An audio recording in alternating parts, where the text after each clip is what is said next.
اللهم صل على سيدنا محمد وعلى آل سيدنا محمد. أعوذ بالله من الشيطان الرجيم. بسم الله الرحمن الرحيم.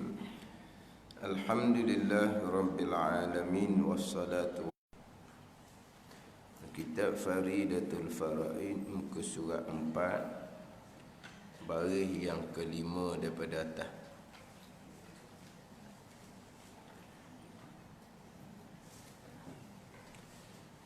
Qala al-muallif rahimahullahu ta'ala wa nafa'ana bi'ulumihi amin.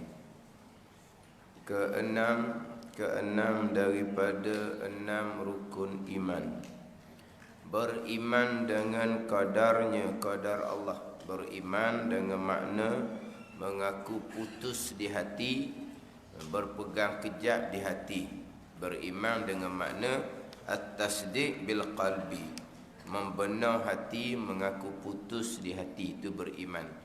Dengan qadarnya, dengan ketentuan Allah dan perbuatan Allah Subhanahu wa ta'ala. Beriman dengan qadarnya, beriman dengan ketentuan Allah yang bersifat dengan iradah dan perbuatan Allah yang bersifat dengan qudrah.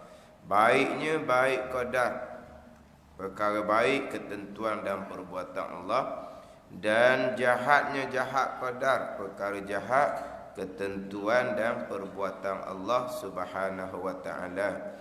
Artinya bahawasanya sekalian perkara, kesemua perkara, sama ada elok, yakni baik, seperti ta'ah, melakukan ketaatan, sembahyang ke, puasa ke, belajar agama ke, atau keji, yakni perkara yang jahat seperti maksiat. Maksiat ni berjudi ke, minum arak ke, berzina ke, sekalian perkara baik ataupun jahat, taat ataupun maksiat, hasil ia berlaku sekian perkara, sama ada baik, taat ataupun jahat, maksiat, berlaku sekian perkara itu dengan perbuatan Allah Subhanahu wa ta'ala. Perkara baik yang berlaku, perbuatan Allah. Perkara jahat yang berlaku, perbuatan Allah Subhanahu wa ta'ala. Saat sekarang kita belajar agama, perbuatan Allah Subhanahu wa ta'ala. Saat sekarang contohnya orang melakukan perkara maksiat, perbuatan Allah Subhanahu wa ta'ala. Kesemua perkara, sekalian perkara, perbuatan Allah Subhanahu wa ta'ala yang bersifat dengan qudrah. Sebab bersifat dengan qudrah. Wa huwa ala kulli syai'in qadir. Allah Ta'ala amat kuasa atas tiap-tiap sesuatu. Sama ada sesuatu itu perkara yang baik ataupun sesuatu itu perkara yang jahat. Kesemuanya duduk di bawah kekuasaan Allah Subhanahu wa ta'ala yang bersifat dengan qudrah. Semua yang berlaku perbuatan Allah. Ini dia panggil keesaan pada perbuatan, wahdaniyah pada af'al. Ini kita mentauhidkan Allah Subhanahu wa ta'ala. Mentauhidkan Allah pada zat Allah Ta'ala, Tuhan yang satu. Orang Islam gitu belakalah. Tak ada orang mengaku Islam, Tuhan dia ni ada 2, 3. Tu tak ada lah orang Islam seumpama tu. Memang orang Islam mentauhidkan Allah pada zat, tapi mentauhidkan Allah pada perbuatan, ni mentauhid lah ni. Ni panggil tauhid. Tauhid mengesakan Allah bukan pada zat saja. Mengesakan Allah pada zat dengan makna Allah Tuhan yang satu, tak ada Tuhan yang kedua. Kalau ada satu Tuhan A, ada satu Tuhan B, dipanggil tidak keesaan pada zat, dengan bahawa ada 2 Tuhan. Ini orang Islam tak ada seumpama ni. Yang kita nak kena tupu sikitnya adalah keesaan pada perbuatan. Bukan tupu sikit lah, tupu sungguh-sungguh. Kena tupu sungguh-sungguh keesaan pada perbuatan. Kalau kuliah mingguan saya ni Kita ni yang minggu keberapa tak ingat dah ni. Hak baru je selesai. Hak duha hari Sabtu di Masjid Bukit Payung. 16 minggu. 16 minggu sama dengan hak kita dulu. Hak permulaan kitab Faridatul Faraid, pusingan yang pertama dahulu. Ini pusingan kedua ni. Tu memang 16 minggu. Jadi Bukit Payung selesai. Kemudian sini dengan kuliah Zuhur di Wisma Darul Iman. Ni rukun iman ke-6 juga. Rukun iman yang ke-6 juga. Kuliah Zuhur lah masa tu. Di Wisma Darul Iman tu. Ni di rukun iman yang ke-6. Kitab Safinatun Najah.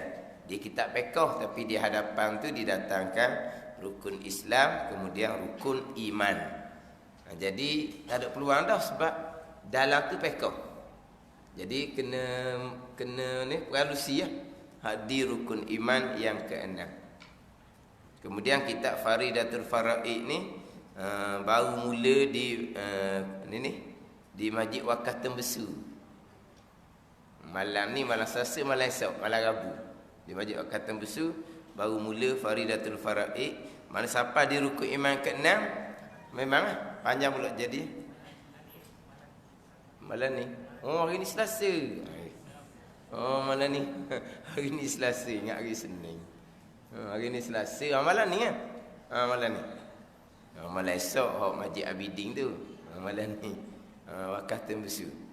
Jadi masapa di rukun iman yang ke-6 ni memang gitulah juganya. Jadi mana sambung. Memang kena tekan sungguh. Kena tekan sungguh. Sebab apa? Saya pernah sebut dah sebelum ni. Yang jadi mula-mula saya tekan amati di rukun iman yang ke-6 berpunca daripada ketentuan jahat. Dalam satu kelas jadi orang muskil. Ustaz takkan hak jahat mari Tuhan juga benda Tuhan marah. Kata balah mana pula ni? Walaha persoalan ketentuan jahat nyata ditajuk rukun iman yang ke-6. Dia satu laginya yang banyak terpesong adalah di persoalan ikhtiar dan usaha. Persoalan ikhtiar dan usaha tidak ada di dalam tajuk ni. Tapi ikhtiar usaha duduk di bawah tajuk ni juga. Mana walaupun kita ahli sunnah wal jamaah wajib berpegang, kita ada ikhtiar, pilihan hati, kehendak hati, dan kita ada kasbun, ada usaha, ada perbuatan. Kita ahli sunnah wal jamaah. Berbeza dengan Qadariyah dan Jabariyah. Tapi di tajuk rukun iman yang ke-6 tak ada perkataan ikhtiar dan usaha. Tapi ikhtiar dan usaha kita mesti kena tu duduk di bawah rukun iman yang ke-6. Mana pilihan kita tu pun pilihan ketentuan dan perbuatan Allah. Usaha kita tu pun ketentuan dan perbuatan Allah kena duduk di bawah tajuk. Tapi di tajuk tak ada perkataan ikhtiar dan usaha kita. Tapi kita nak hurah ikhtiar usaha, kita jangan lari daripada tajuk ni. Kalau lari daripada tajuk ni, pilihan kita, perbuatan kita mutlak. Qadariyah lalu dah. Apa? Qadariyah. Lari daripada ni tajuk rukun iman yang ke-6. Sekalian. Perbuatan dan ketentuan Allah. Hanya lagi dia tajuk ni. Cuma kemah tajuk ni sekalian ketentuan dan perbuatan Allah dak hura bab ikhtiar usaha boleh jadi ke Jabariyah. Boleh jadi ke Jabariyah. Tak ada apa satu kita. Ni rukun iman ke-6. Semua yang berlaku ketentuan dan perbuatan Allah. Lepas tu pilihan kita tak ada. Perbuatan kita tak ada. Itu jadi Jabariyah. Kena hura ikhtiar usaha tu. Takut jadi Jabariyah. Hak Qadariyahnya dilari daripada tajuk. Apabila pilihan kita sendiri, apabila perbuatan kita sendiri, bukan ketentuan dan perbuatan Allah, lari daripada tajuk. Sekalian perkara ketentuan dan perbuatan Allah, lari daripada tajuk. Cuma nak ceritanya, banyak terpesong, ikhtiar dan usaha jadi Qadariyah, jadi Jabariyah. Walaupun nama Qadar Jabariyah tu nama yang masyhur, Tapi orang tak kenal Qadariyah tu akidah macam mana hak terpesongnya. Jabariyah tu akidah macam mana yang dipanggil Mu'tazilah ni. Salah Qadariyah tu dia pegang mana Qadariyah ni sebenarnya. Jabariyah ni kata salah ni dia pegang macam mana hak kata salah ni.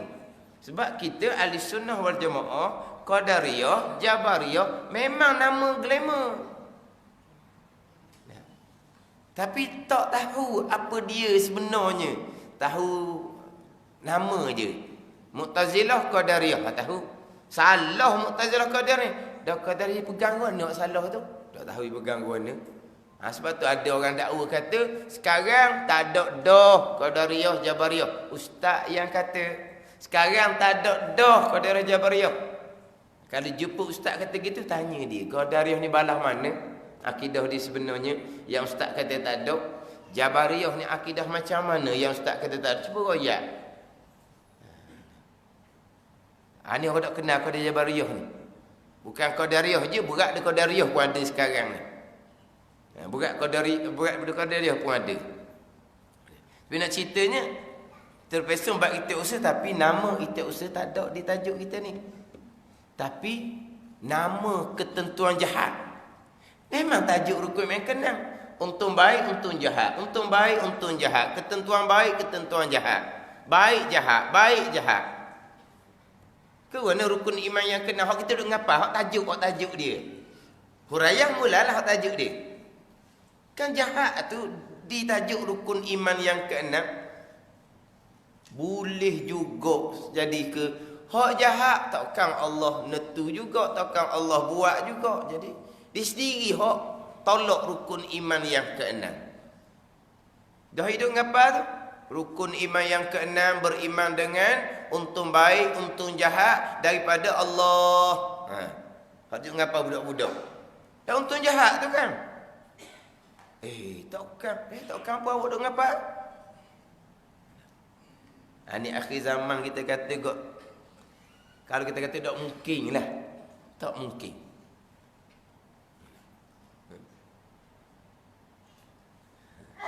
Hak tak mula-mula saya jadi tekan di rukun yang keenam. Ketentuan jahat.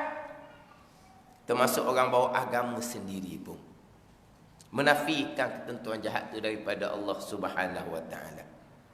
Menafikan ketentuan jahat daripada Allah Subhanahu wa taala. Kadang-kadang tak payah nak sebut no. Kalau Asy'ariyah mereka berpegang perkara jahat tu pun ketentuan Allah. Dah Asy'ariyah, dah kamu macam mana? Ini golongan yang bercakap ni golongan yang menolak akidah Asy'ariyah dan Al-Maturidiyah. Ni golongan cerita ni kalau kita kata akidah Asy'ariyah, akidah Asy'ariyah ke Al-Maturidiyah ke akidah Ahlussunnah Jamaah memang perkara jahat ketentuan dan perbuatan Allah. Tapi nak cerita ni orang yang bercakap ni selalu ni menolak akidah Asy'ariyah. Semua setakat dibanding katanya Asy'ariyah berpegang perkara jahat ketentuan Allah. Tapi ahli sunnahnya macam mana? Sebab bagi mereka Asy'ariyah bukan ahli sunnah. Ahli sunnahnya macam mana? Pegangan awaknya macam mana? Ada orang agama sendiri. Perkara jahat bukan ketentuan dan perbuatan Allah. Walaupun perkara jahat memang ada jelas-jelas dalam tajuk rukun iman yang keenam. Baik dan jahat. Hasil ia dengan perbuatan Allah Subhanahu wa taala. Tuhan perbuat ni atas muwafaqah, atas bersetuju, selaras kehendaknya, kehendak Allah, ketentuannya, ketentuan Allah, ketetapannya, ketetapan Allah yang bersifat iradah. Bila Tuhan kehendak, bila Tuhan menentu, bila Tuhan menetap pada sedia kala.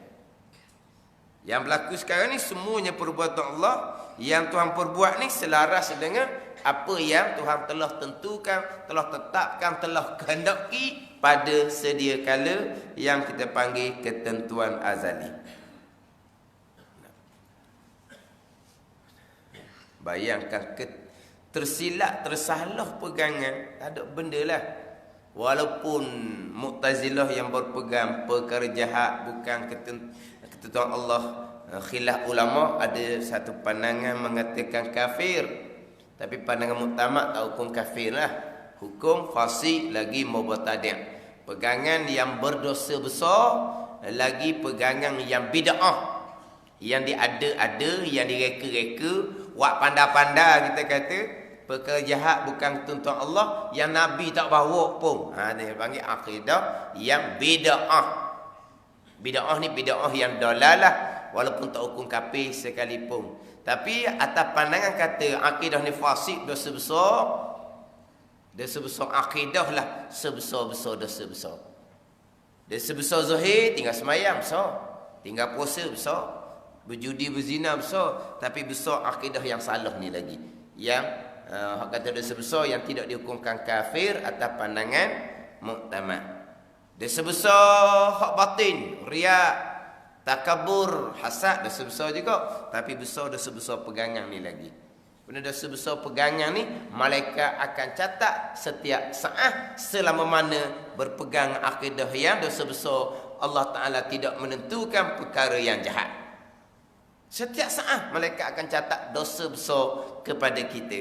Di saat malaikat catat dosa besar pada kita, kita semayang, kita puasa, kita pergi Mekah, kita cerita amal wajib ni, amal sunat faham-faham lah, cerita amal wajib ni. Di saat kita semayang, di saat kita puasa, di saat kita mengerjakan haji, malaikat catat sebesar-besar dosa. Semayang kita sah sebab tak hukum kafir atas pandangan muktamad. Puasa kita sah, haji kita sah sebab tidak dihukum kafir atas muktamad. Tapi di saat kita semayang, puasa, haji ni, malaikat catat sebesar-besar dosa.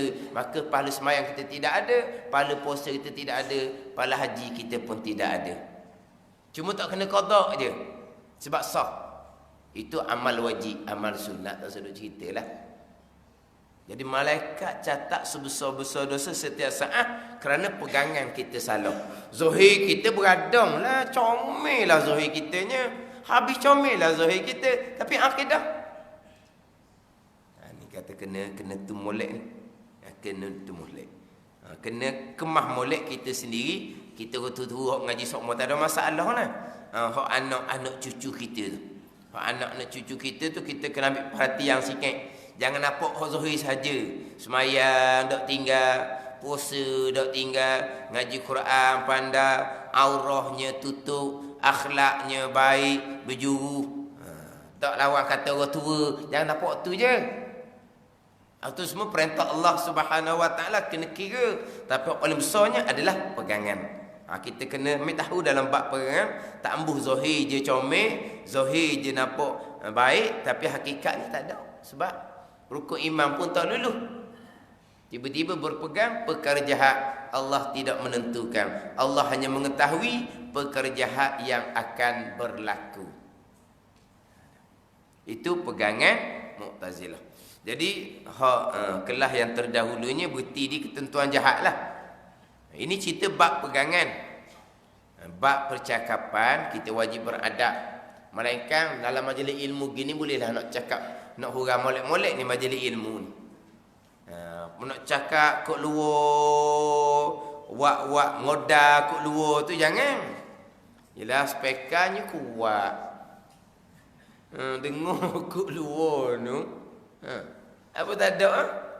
Dia main barang. Tak main barang. Main dadah tu lah. Main barang. Jadi orang duduk marah-marah ke dia. Kita ni bukan nak benda gini. Orang pasal ni dia cakap. Kalau mok lah. Kalau ayah tu okey, kalau mok rebah riba lah. Kalau mok, kalau ayah tu kira tak makan sikit. Kalau mok cair. Kalau mok. Biasanya mok. Ayah guna-guna pun mok duk tahan. Akhirnya anak berpisah teka. Orang pun kata pada muka. Sungguh lepas tu mulut gitu. Dah. Lama kena duk goyak. Oh dia tahan. Mana ayah tu kalau bunyi pun dengan tutup laki dia pun dipidah. Tahan. Akhirnya anak berpisah teka. Orang pun pada muka. Sebab apa? Dia dah bercakap tu. Dia sayang satu hadah. Tak ada orang sayang kanak ni. Lepas tu dia cakap tu. Dia cakap tu pandai. Dah nak kata nak ilmu dia ambil mana. Jadi maknanya orang duduk marah-marah, oh dia kata dia pun tak ambuh. Hok pesal gini dia tak ambuh. Sebab apa? Kawan dia pas seorang mati. Orang beci belaka dia pun tak ambuh. Tapi orang ni saya ni lemah, Tuhan letak dah gini lah. Tengok. Ai dengar ngajar tu. Tuhan letak dah. Nak kan lagi dah, bukannya no haram dosa besar. Besar dosa daripada main dadah tu lagi. Jangan dia cakap gitu. Jangan dia cakap. Kalau sahabat peringkat tujuan nak menghalalkan punah dia. Bukan setakat dosa dah lah, nak menghalalkan perkara yang haram seumpama tu. Kena jaga molek. Dia buat pelepah diri. Ini cerita dalam majlis ilmu sahaja. Majlis ilmu macam cerita terdahulu lah. Bukan kata mesti kena duduk atas meja di majlis surah. Dah, kita cakap dengan anak kita, majlis ilmu dah tu. Kita seorang, dia seorang, majlis ilmu dah tu. Kita cerita akidah. Kalau majlis ilmu gini, bukan saat cerita bab akidah. Bukan saat cerita bab akidah. Tiba-tiba ustaz tu ada salah. Salah sebut ke, salah jawab ke, orang pun tegur. Nak orang ni lah, saya salah cakap sana tak kena Tuhan juga. Saya salah royak ni tak kena Tuhan. Haram tu. Ni kan majlis ilmu. Majlis ilmu cerita apa? Cerita akidah. Ada dah. Apa nak sandar ke Tuhan ni? Kalau awak salah, saya salah. Salah beritahu, saya salah beritahu. Yang nak sandar ke Tuhan. Majlis ilmu ni bukan semesti majlis ilmu. Semua majlis ilmu boleh. Sedap gitu dah. Orang ngajar dia salah, tak kena Tuhan. Dah lihat gitu. Dah kata majlis ilmu nak cerita ni, nak cerita bab akidah. Bukan kata majlis ilmu boleh cakap benda jahat Tuhan, benda jahat Tuhan. Tak boleh. Majlis ilmu mana? Majlis ilmu nak cerita pegangan macam mana, percakapannya macam mana, berkaitan ketentuan jahat, bolehlah. Mana cerita perkara baik jahat, kesemuanya datang daripada ketentuan dan perbuatan Allah Subhanahu wa taala. Kemudian bab percakapan kena wajib kita beradab dengan Allah Subhanahu wa taala. Dengan bahawa jangan sesekali kita menyandarkan perbuatan jahat kepada Allah Subhanahu wa taala. Percakapan kita yang baik daripada Allah, yang tak baik datang daripada kelemahan diri kita sendiri. Sebagaimana walaupun majlis ilmu sebelum daripada sesat, ustaz pun kata yang baik daripada Allah, yang tak baik daripada saya. Tu adab betul begitu. Adab. Tapi di antara saya jumpa mereka berpegang perkara jahat bukan ketentuan Allah, dia ambil ni. Tu salah dia. Tu salah dia. Sebab biasa kadang-kadang dia cerita dia nak royak ke anak beranak dia dalam bab ketentuan jahat ni, je dia kata. Mu ni mana mengarut ni? Mana? Karut ni. Tengok tu orang ngajar kata tu kan, yang baik daripada Allah, yang tak baik daripada kelemahan saya sendiri. Mu nak ambil mana ni? Dia royak. Dia nak cerita anak beranak dia. Anak beranak dia dia pun dah pandai kau, baru je ngaji. Ni kau senyap. Dia pula ngaji lama dia kita lagi, dia kata. Jadi bila royak, dia lepas tu dia ambil tak dia. Tu orang ngajar. Molek-molek ada kata yang baik daripada Allah, yang tak baik datang kelemahan saya sendiri. Siapa nak dengar no? Ada orang ceramah, saya tak setuju. Orang nak sudahkan kuliah dia, ceramah dia, tak suka dengar cakap pasal tak ni. Dia tak setuju, dia kata. Macam mana dengar? Orang mengajar seumpama tu. Kenapa tak setuju? Itulah percakapan kita sama-sama. Bukan kata orang mengajar tu je cakap gitu. Sama-sama itu cakapan kita. Ma asabaka min hasanatin fa min Allah wa ma asabaka min sayyi'atin fa min nafsik. Itu cakapan kita nya. Perkara yang baik menimpa yang berlaku dengan engkau yang Muhammad datang daripada Allah. Perkara buruk yang berlaku pada engkau yang Muhammad datang dari engkau sendiri. Ni percakapan kita sama-sama. Kenapa kita nak menyalahkan orang mengajar cakap gitu? Tak moleklah gitunya. Tapi orang mengajar dia kata gitu, saya tak setuju. Tak suruh waktu biar gitu kata dia. Orang salah faham lagi. Apa salah fahamnya? Memang itu cakapan kita. Tapi sekali itu saya tazkirah, buat ceramah gitulah, tak baca kitab. Jadi tiru. Sudah nak habis, tirulah yang baik daripada Allah, yang tak baik kalau memang saya sendiri. Habis dah tu okey. Wassalamualaikum. Tapi tak nak kata lagi wassalamualaikum tu. Teringatlah hak sani. Cerita semula hak sani saya cakap tu adab tu. Bukan pegangan begini. Sekejam pula tambah masa. Sikit je sani, habis hak sani wassalamualaikum warahmatullahi wabarakatuh. Tapi gak mari teringat cerita pula. Tambah mula, mana orang panggil jalan semula start gear balik Tapi dia tambah balik sekejam tu, respon. Respon orang tu lah. Dia respon orang kalau dah muka berakak tegak tu. Sungguh tu respon. Jadi walaupun kalau kita kata dah apa ustaz ni? Ustaz ni berhenti dah. Cuma dak wassalamualaikum je lagi nak nutup. Tiba-tiba mana ni? Jadi start jalan balik sekejam pula hurah hak kata perkara jahat tapi tak respon tu memang orang tupu. Ni kata kadang-kadang ya sungguh ni. Dia ambil daripada hak tadi, yang baik daripada Allah, yang tak baik datang daripada kekurangan saya sendiri tu, dia buat pegangan. Itu adab percakapan kita sokmo, bukan di hujung tazkirah tu, bukan.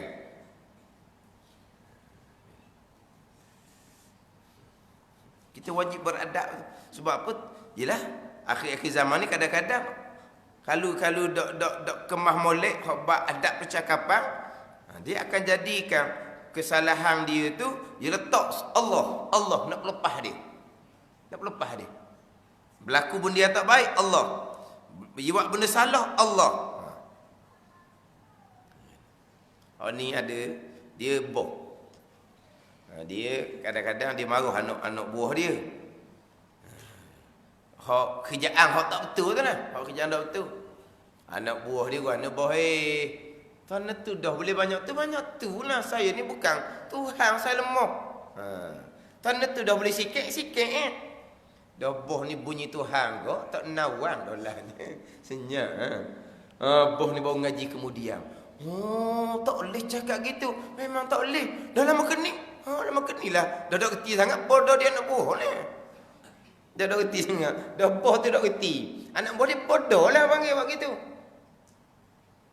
Lepas tu kalau dia cakap gitu, kena 2 kali marah. Yang pertama marah kerja tak betul. Yang kedua marah, buat kerja tak betul. Kerja tak comel. Musa anda ke Tuhan pula. Haram tu. Kena marah, kena ceramah pula sekali lagi. Tapi dah boh dak cerdik, bukan boh dak. Kalau cerdik tak boleh dibawa. Mesti boh ni cerdik, tapi tak tahu. Ni lembut ni tak tahu ni, kalau tidak jahil orang panggil. Jahil tu jadi jahil. Dah yelah jahil bahasa Arab, tak tahu bahasa Melayu. Lepas tahu kemudian, lama kening, lah. Tak reti punya pasal. Patutnya boleh marah pula sekali laginya. Senang dia. Nak orang ni boh. Tuan takdir dah sikit lah boh. Saya dah nak guna. Walah, dia malah. Kerjaannya tak macam orang lain. Kerjaan tak macam orang lain. Jadi boh ni dia tahu dah lah. Kalau kerja molek, banyak mana boleh. Hasilan kerjanya macam mana? Sama macam ramai-ramai lah. Sama macam ramai-ramai. Tiba-tiba dia kurang. Tak tahu dah pasal kerjaan dia. Dia malah. Kerja dia kerja tak amanah, tak jujur. Kerja tak amanah, tak jujur tu benda salah. Jadi punca daripada kemalasan dia tu. Dia hak ni hak malas, hak tidak bertanggungjawab. Hak tidak amanah pada kerja. Semata-mata malas. Yang mana tak babik pun dengan siapa-siapa. Tak kerja dengan orang, tak ambil amanah daripada orang, tak ambil tugas tanggungjawab daripada orang. Cuma malah kita je. Kita seorang dia, orang bujang. Tak ada bini, tak ada anak, tak ada tanggungjawab. Malah aja misalnya. Pun tak disandar kepada Allah Subhanahu Wa Taala. Ya awak apa malah sangat. Nak kan dia buat CS, tak kena Tuhan malah. Haram tu. Dan walaupun malah dia tu tak dosa dianya. Dia belanja cukup misalnya. Hak tak berdosa tu pun. Tapi comel kemalan. Dia ambil. Tapi kalau malah menyebabkan dia tu tidak menunaikan amanah dengan molek, tu salah. Nak sandung Tuhan macam mana? Hak malah, hak tak bersalah. Makan cukup. Mana buka saji tu nah. Ya punya rezeki duduk situ. Dah tu blebek, dia blebek je. Dia tak kata mak tak halal mu makan. Ha tu tak boleh dah lah, kena pergi cari kat lain lah. Dia blebek je, tak ada mak ayah tak halal kan. Tak ada. Dia halalnya, cuma dia blebek je. Bangun dah lah tengah hari, lapar baru bangun. Lepas tu makan, sudah makan, lesak. Lepas tu lapar balik makan pula. Lepas tu malam tidur. Malah gitu je blebek je. Dia halalkan makan je lah. Ada masalah tu. Mana ceritanya hak malah pasien tu tak ada apa-apa pun. Dia tak terbabit dengan tanggungjawab apa-apa. Pun haram sandar kepada Allah. Sebab malah ni benda hak tak molek. Ni kalau memang kerja buat tu malah, janji masa nak masuk kerja tu, janjinya macam-macam. Tiba-tiba mukir janji nak sandar ke Tuhan. Malah tu berdosa dah dia buat kerjaan gitu tu. Sandar pula ke Tuhan benda hak berdosa. Tu haram, dosa besar tu yang duk main.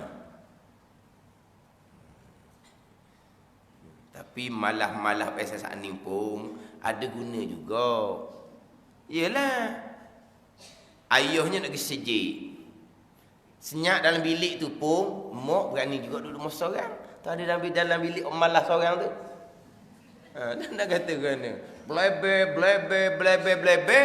Puas kena blebek, dia pun tak apa mak pergi kerja ke Lumpur. Dia pun pergi kerja ke Lumpur. Lepas tu kerana mak. Mak tu. Ayah lagi sejik kau tak boleh. Sogi lah takut. Apa takut? Tak ada seorang dah. Dari tu ada malah seorang dalam bilik tu. Ada juga. Bukan kata orang nak tu dah, tapi mana Tuhan jadi tak sia-sianya. Ada hikmah dia belaka. Malah pun kadang-kadang hak tu hak malah. Akhirnya bila mak ayah dak roh. Bila mak ayah dak roh ni, baru nampak dak malah budak ni. Nampak bertanggungjawab juga nampak. Dari tu malah, dari tak ada benda, tak ada tanggungjawab. Dia tak ada mikir apa-apa.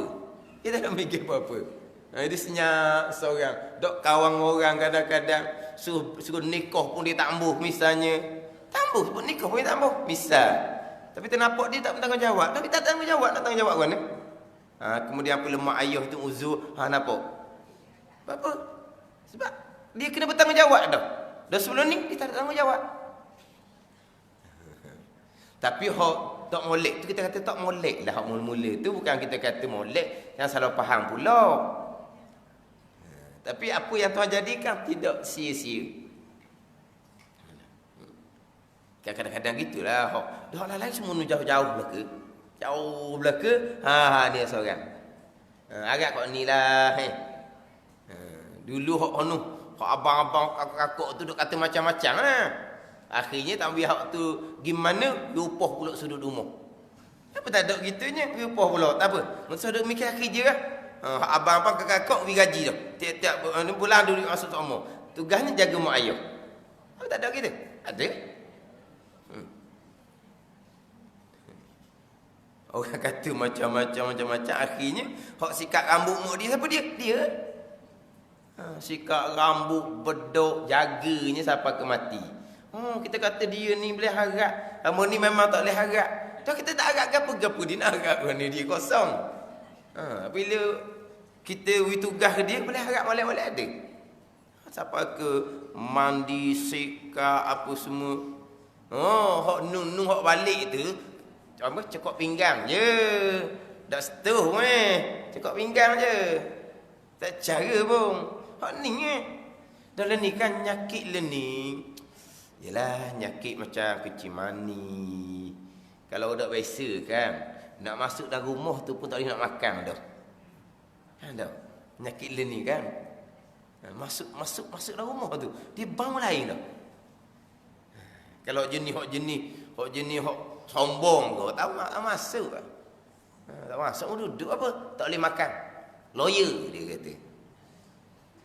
Nak pergi cari orang dekat-dekat ah. Dia ni duk cara. semua orang sama je. Mula-mula dah lama. Semua sama je. Tengok mula-mula, berasa. Takkan tak berasa, memang berasa. Tapi dah lama-lama kali. Tapi cuma nak ceritanya, kalau setakat malah, hak tak berdosa pun tak disandar ke Tuhan. Sama telah kalau kita malah, tak menjalankan tugas dengan baik. Sama telah haram, dosa besar, kita menyandarkan kepada Allah Subhanahu wa taala. Yang baik daripada Allah, yang tak baik datang daripada kelemahan, kesalahan diri kita sendiri. Jangan sesekali kita buat modal pula dah. Salah kitanya, tak baik kitanya, sandar kepada ketentuan Allah Subhanahu wa taala. Ni biasa je berlaku sebenarnya. Dia kira apa? Tukang ni, tukang jodoh ni lah, panggil tua-tua tu, panggil apa? Terakai tu apa panggil? Ni orang tua ni dia adu regu. Panggil apa? Adakah jenis-jenis orang tua hok jadi ejeng jodoh lah. Tapi tak panggil ejeng jodoh, dulu dia panggil apa? Terangkai apa panggil? Apa? Tukang kira. Adu orang molek anak mu adu molek ada orang tu. Panggil apa? Tukang kira. Panggil apa? Terangkai. Telangkai. Ada perkataan tu. Ada. Kalau kita kata ejeng jodoh, tapi bukan ejeng ni, dia tak ada kerja tu. Ada sekali dua je dia kiranya. Bukan sama-sama. Tapi yelah tak kenal kan. Dia memang ada tak kenal orang. Nak regu dengan anak dia ni. Tak apa. Ni. Apa ngapa tu orang tengah? Yelah orang kira tu orang kira lah, dia ada perkataan dia.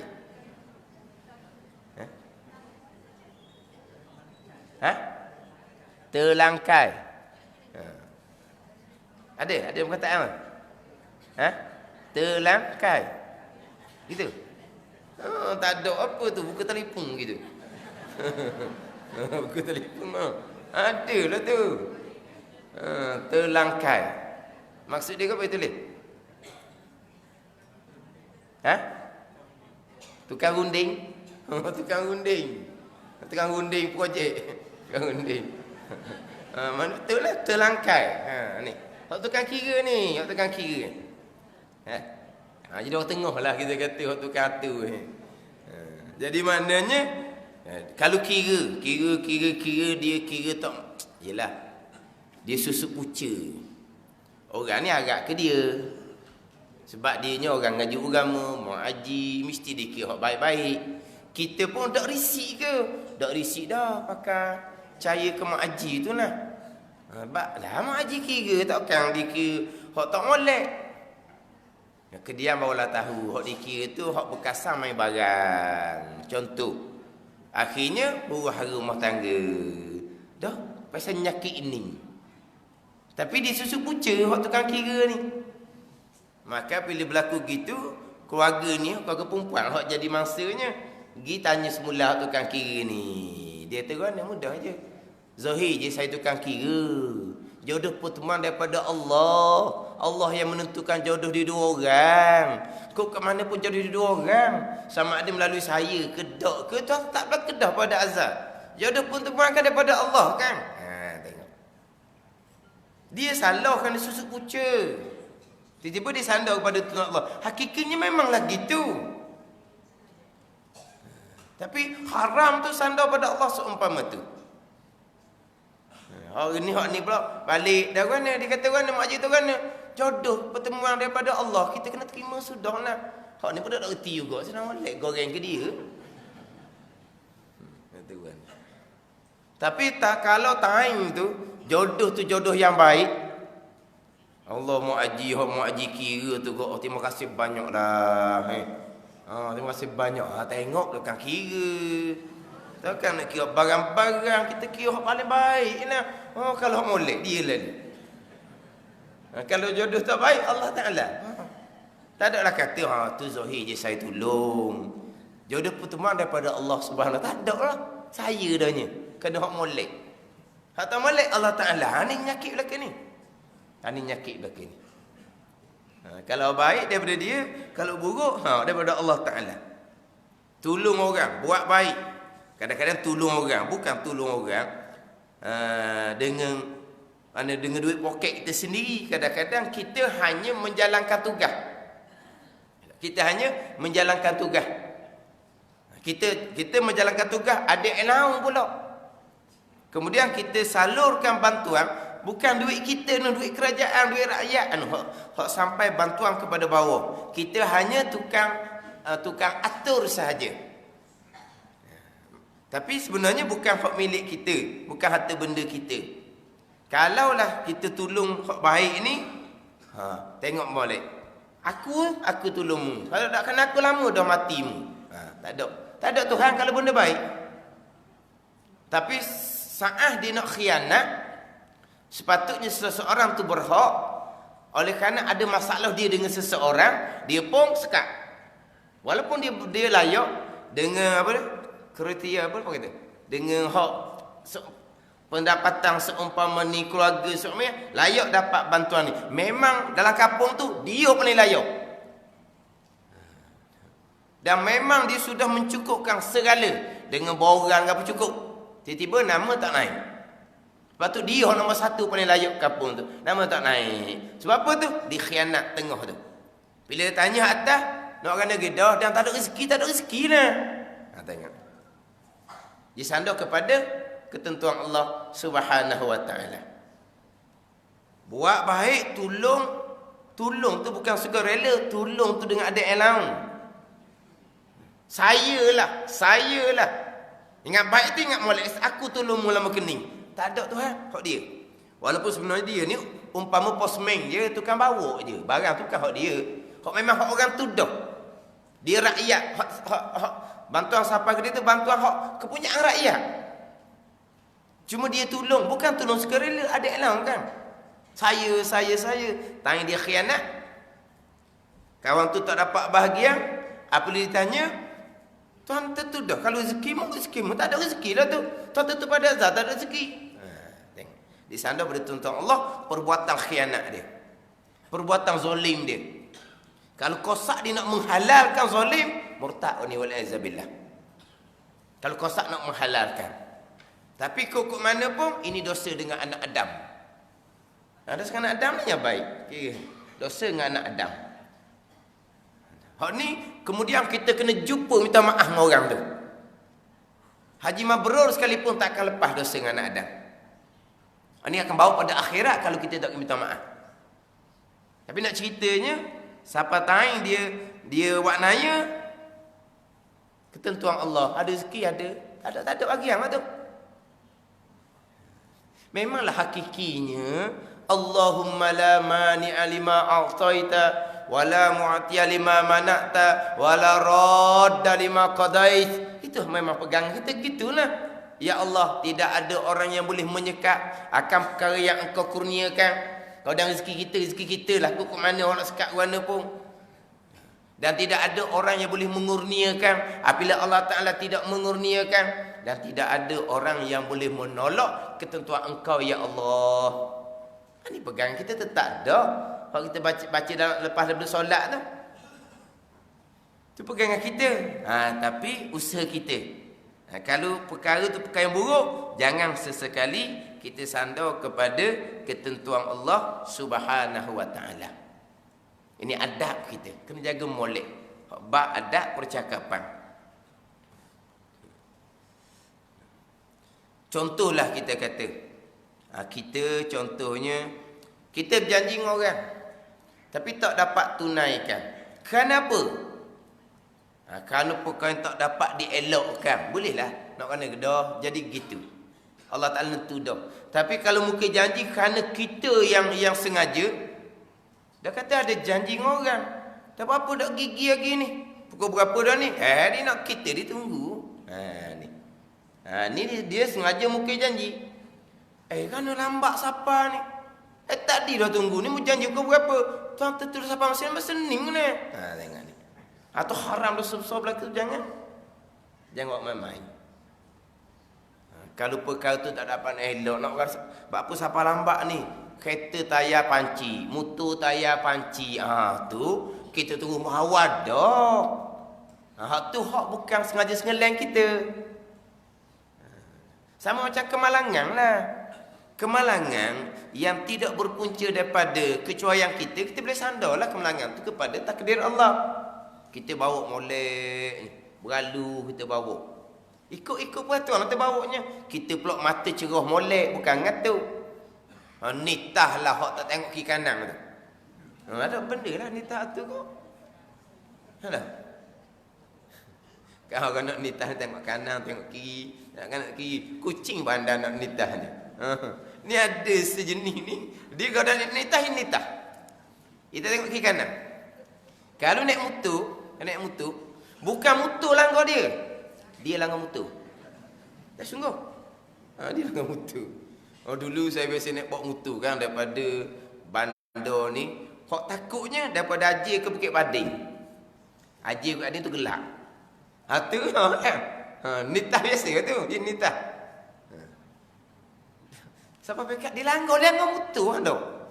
Bukan nitah motor langgar dia. Hak ning pula ni kalau dia sakit, dia patah balik ni, dia patah balik.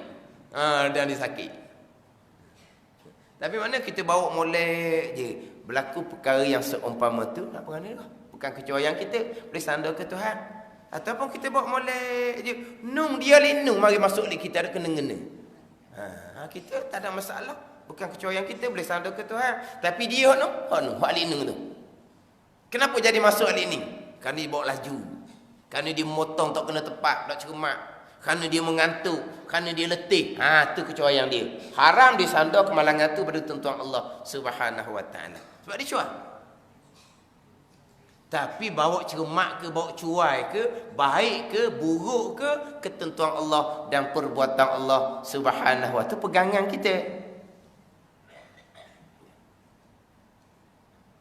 Pernah sekali dalam surat khabar, masa tu musim perayaan.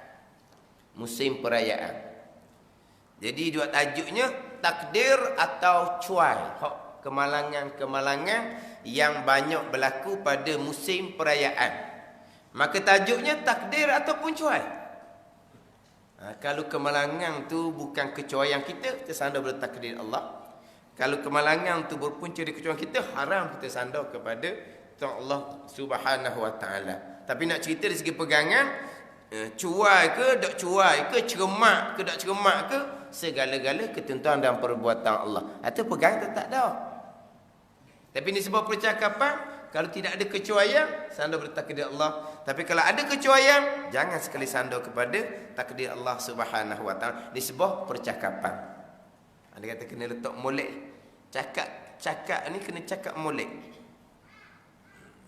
Benda tak baik, jangan sekali sandar pada Allah. Kalau orang tanya, kenapa tak pakai tudung? Misalnya, dia jawab, Allah tak buka hati saya lagi. Sedap dia jawab. Ada setengah jawab, hati saya belum terbuka. Ada jawab, Allah belum buka hati saya. Ada yang jawabnya, hati saya belum terbuka.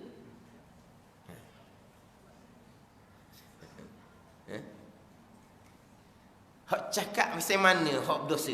Hak masalah dia tak tutup aurah tu memang berdosa dah. Tak timbul dah tunya. Dia cakap Allah belum buka hati saya. Disandar derhaka dia kepada Allah. Hukumnya haram. Dosa lain pula. Dosa dedah aurah, dosa lain. Dosa disandar pada Allah pula. Tu dosa lain pula. Lebih besar daripada dosa dedah aurah tu lagi. Menyandarkan maksiat dia derhaka tu kepada qada dan qada Allah Subhanahu wa taala. Kalau dia kata hati saya belum terbuka, hati dia tu jahat. Itu lain. Dia tak sandar ke Tuhan, hati saya ni. Hati saya tak embuh lagi. Maknanya jahat dia lah. Jadi kalau cakap gitu tak apa, cakap tu dak sandar ke Tuhan, buat dia tu dah aurah. Tu tak sudah tanya bab hukum lah, memang berdosa. Tapi cakap dia tu disandar ke Tuhan ke disandar pada diri sendiri? Hati saya, ada dia. Tapi memang hati dianya, siapa yang muqallibal qulub? Allah Ta'ala. Itu pegangan kita tak ada. Nampak supaya tu. Ke super. Allah belum buka hati saya. Sebab itulah saya masih lagi tidak tutup kepala. Dengan hati saya belum terbuka. Berasa dah no, tapi main duduk mikir lagi hati saya ni berasa hati dia yang bermasalah. Dia tak sandar ke Tuhan. Ni Tuhan belum buka hati saya. Dia sandar ke Tuhan boleh jahat dia. Tu haram, dosa besar. Ini bab percakapan. Kena pengaji molek ni bab percakapan ni.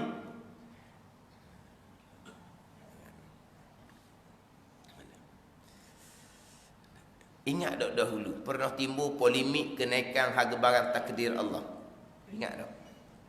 Dia panggil polemik tak dia panggil tak? Polemik kenaikan harga barang takdir Allah. Yang meluahkan kenyataan ni orang agama, doktor bidang agama.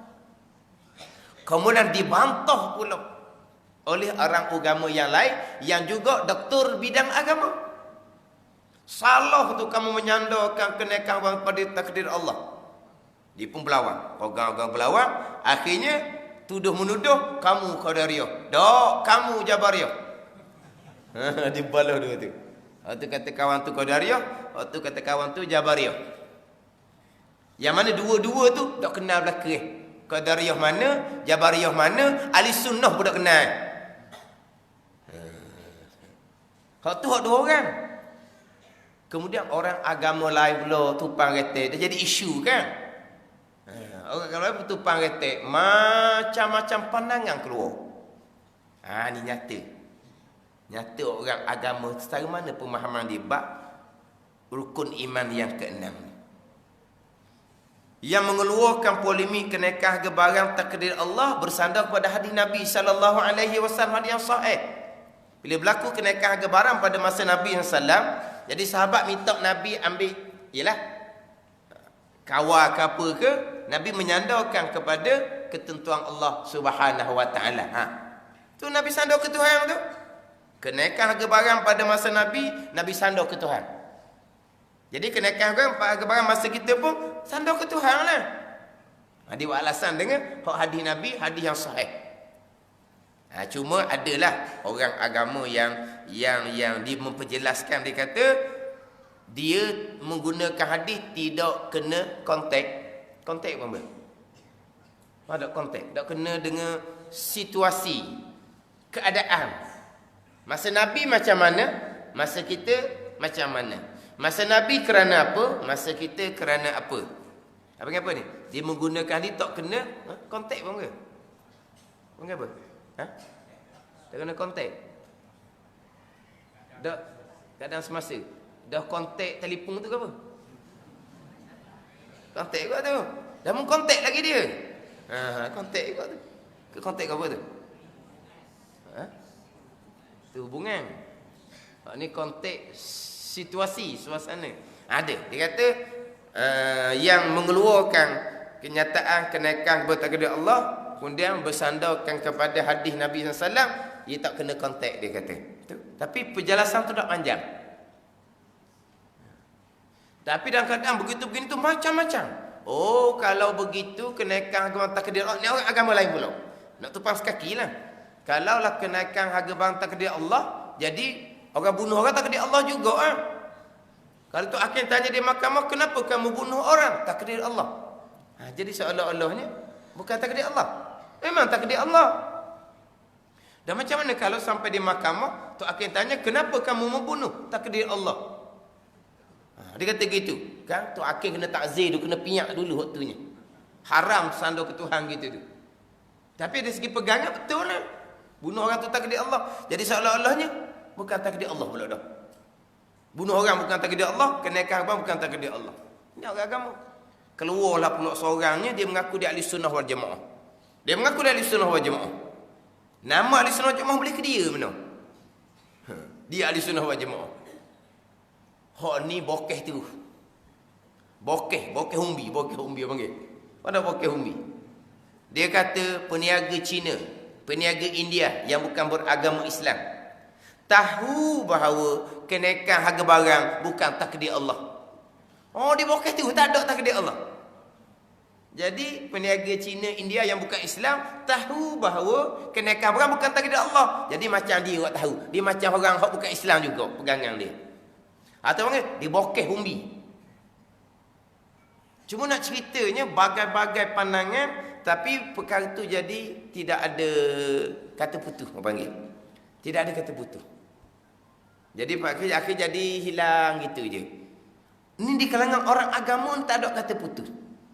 Kita orang awam macam mana?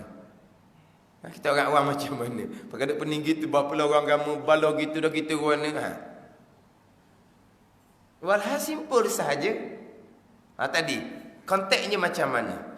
Pada masa Nabi kenaikan harga barang berlaku pada masa Nabi kerana apa? Kerana kecuaian, kerana kejahatan, kerana penyelewengan hak kerajaan Nabi SAW, ataupun kerana apa? Sebab punca faktor kenaikan harga barang ni banyak.